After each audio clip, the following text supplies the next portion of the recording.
மாரிமலை பொழியும் மண் கசியும் ஊர் முழுதும் வாரி அடித்து வெள்ளம் வான்பாயும் கார்த்திகையில் பூமி சிலித்து போய் பேரடையும்.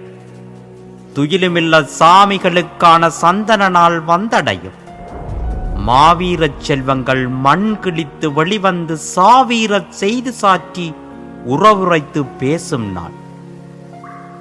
விழியில் பொலபொலவென்று நீர்த்தாரை வீசும் நாள். தமிழீழம் விடியுமென நம்பி பாடும் நாள். விதைத்த பயிர்கள் நிமிர்ந்தழகாய் கூடும் நாள்.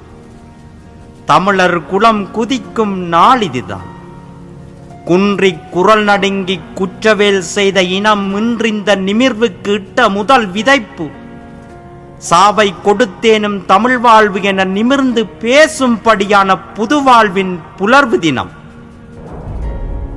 புனிதர்களின் துயிலுமில்லங்கள் விழிசொரியும் உறவுகளால் விளங்கும். உள்ளுறங்கும் பிள்ளைகளின் வாய்கள் பேசுவது காது விழும். பள்ளி கொள்வோர் எமை பார்ப்பதையும் விழியுணரும். நாம் அழுதால் சிரிக்கும் ஒளி நாற்றிசையும் எதிரொலிக்கும். தாய் அம்மா தளராதே எனுமொற்றை சொல்லே துயிலுமுள்ள சூழலிலே கேட்டிருக்கும். பூச்சொரிந்து நெய் விளக்கில் பொறியேற்றி விழிசொரிந்து கார்த்திகையில் அந்த நாள் கலங்கி வெளியில் வர பூத்திருக்கும் நம்பிக்கை பூ மாவீரர் நாள்.